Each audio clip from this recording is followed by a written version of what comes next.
বিশেষ করে আজকের সমাজে যারা যুবকরা আছে, যুবকরা বিভিন্ন ফ্রেন্ড সার্কেল গড়ে তোলে। আমার বন্ধু শিয়া, আমার বন্ধু কবর পূজারী, আমার বন্ধু নামাজ পড়ে না, আমার বন্ধু মদ খায়, আমার বন্ধু দোস্ত। এই বন্ধুদের কবলে পড়ে কত মানুষ যে চরিত্র হারিয়েছে। মহা বিপদে আছি আমি আর আপনি, গোটা পৃথিবীর মানুষ। আমরা শুধু ওয়াজ শুনি, নামাজ পড়ি, একটা কথাও দিলে দেমাগে আনি না, আমলে আনি না। এই হচ্ছে বর্তমান মুসলিমদের, প্রায় সব শ্রেণীর মুসলমানদের অবস্থা। আল্লাহ বলছেন কোরআনের মধ্যে, জালেমরা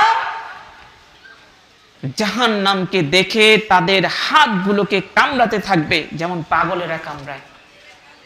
সে কি বলবে, কেন কামড়াবে? ইয়া লাইতানি, হায় হায় সর্বনাশ, ইত্তাখাযতু মা'আর রাসূলি সাবিলা, যদি আমরা রাসূলের সাথে সৎ পথ অবলম্বন করতাম কতই না ভালো হতো।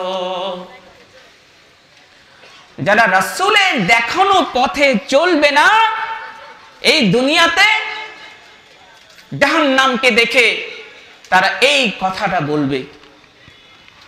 কুরআনুল কারীমের মধ্যে সূরা আল ফুরকানের 28 নম্বর আয়াতটা খুলে দেখবেন। বিশেষ করে আজকের সমাজে যারা যুবকরা আছে, যুবকরা বিভিন্ন ফ্রেন্ড সার্কেল গড়ে তোলে। আমার বন্ধু শিয়া, আমার বন্ধু কবর পূজারী, আমার বন্ধু নামাজ পড়ে না, আমার বন্ধু মদ খায়, আমার বন্ধু দোস্ত। এই বন্ধুদের কবলে পড়ে কত মানুষ যে চরিত্র হারিয়েছে। বাপ মায়ের সাথে বেয়াদবি করেছে, সংসার নষ্ট করেছে, নেশা ধরেছে, কত পদস্খলন ঘটেছে তার কোনো হিসাব নাই।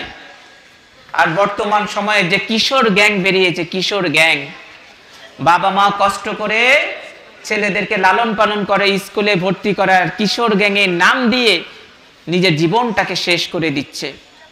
ও ভাইয়েরা আমার, দুনিয়ায় আফসোস করলেও আবার চেঞ্জ হওয়ার সুযোগ আছে, আখিরাতের ময়দানে আফসোস করে কোনো লাভ নাই। এই জন্য যত বয়সের লোকই আমরা আছি এখানে, প্রত্যেকটা মানুষকে বন্ধু নির্বাচন করতে হবে বুঝে শুনে। একসাথে ছোটবেলায় খেলেছি বলে সে আমার ফ্রেন্ড, এই কথা ভুল। একসাথে ব্যবসা করি, একসাথে আমরা ঘুরতে যাই, নাস্তা পানি করি, এই জন্য সে আমার বন্ধু, এই কথা ভুল। বন্ধুর ব্যাখ্যা অন্যরকম। আল্লাহ কোরআনে শিখিয়ে দিয়েছেন, হাসরের ময়দানের অবস্থা দেখে যেন আমাকে আপনাকে আফসোস না করতে হয়। বন্ধু বানাইবেন এমন যাকে দেখলে আখিরাতের কথা চিন্তা হয়। বন্ধু দোস্ত বলবেন তাকে যার মুখ থেকে অন্তত আখিরাত, এইগুলো হাসর নাসরের কথা শুনি, ঈমানের কথা শোনা যায়। আল্লাহ রাব্বুল আলামিন সূরা আল ফুরকানে বলছেন, মানুষ অপরাধীরা কিয়ামতের দিন যা আফসোস করবে তার একটি কথা হচ্ছে কি, ইয়া ওয়াইলাতা, হায় আফসোস, লাইতানি, হতভাগা আমি, লাম্মাত্তাখিযু ফুলানান খলিলা, আমি যদি অমুককে বন্ধু হিসেবে গ্রহণ না করতাম কতই না ভালো হতো। আজকে বন্ধু হিসেবে তাকে গ্রহণ করেছি বলে আজকে আমাকে জাহান্নামের মধ্যে যেতে হচ্ছে। সম্মানিত দিনী ভাইয়ার আমার, হাসরের ময়দানে যাদেরকে বাম হাতে হিসাব নিকাশ দেওয়া হবে, আমলনামা দেওয়া হবে, তারা কতই না হতভাগা। তারা কি বলবে? সূরা হাক্কাতে আল্লাহ রাব্বুল আলামিন সেই কথা মানব জাতিকে জানিয়ে দিয়েছেন। ওয়া আম্মা মান উতিয়া কিতাবাহু বিশিমালিহি ফায়াকুলু ইয়া লাইতানি লাম উতা কিতাবিয়া, যে ব্যক্তিকে কিয়ামতের দিন তার বাম হাতে আমলনামা দেওয়া হবে, সেই ব্যক্তি আফসোস করে বলবে, হায় সর্বনাশ, আমাকে যদি আমার আমলনামা আমার হাতে না দেওয়া হতো কতই না ভালো হতো। ওয়ালাম আদরি মা হিসাবিয়া, আমার হিসাবটা কি হবে আমি যদি সেটা না জানতাম কতই না ভালো হতো। ইয়া লাইতাহা কানাতিল কাদিয়া, হায় আফসোস, আমার মৃত্যুটাই যদি আমার শেষ পরিণতি হতো কতই না ভালো হতো। মা আগনা আন্নি মালিয়া, হালাকা আন্নি সুলতানিয়া, আমার যে দুনিয়ায় থাকতে অঢেল সম্পদ ছিল, আজকে সেই টাকা পয়সা আমার কোনোই কাজে আসলো না। আমার যে দুনিয়ার যত দাপট ছিল, সেই দাপট আজকে আমার কোনোই ক্ষমতা কোনো কাজে আসলো না। ও দিনী ভাইরা আমার, আমি তো শুধু একটার পর একটা আয়াত বলে যাচ্ছি। একটা আয়াত তার যথাযোগ্য বিশ্লেষণ আমাকে আপনাকে এই সমাজটাকে পাল্টে দেওয়ার জন্য যথেষ্ট। আজকে দুনিয়ার মধ্যে মানুষের কি হয়? যার টাকা বেশি, তার দেমাগ বেশি, তার পাওয়ার বেশি, ঠিক না?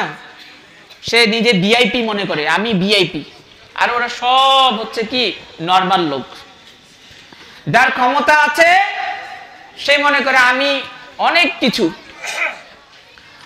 আল্লাহ রাব্বুল আলামিন কুরআনুল কারীমের মধ্যে এই কথাগুলো আমাদেরকে জানিয়ে দিয়ে সাবধান করে দিয়েছেন, ক্ষমতার বড়াই কইরো না, টাকার বড়াই কইরো না।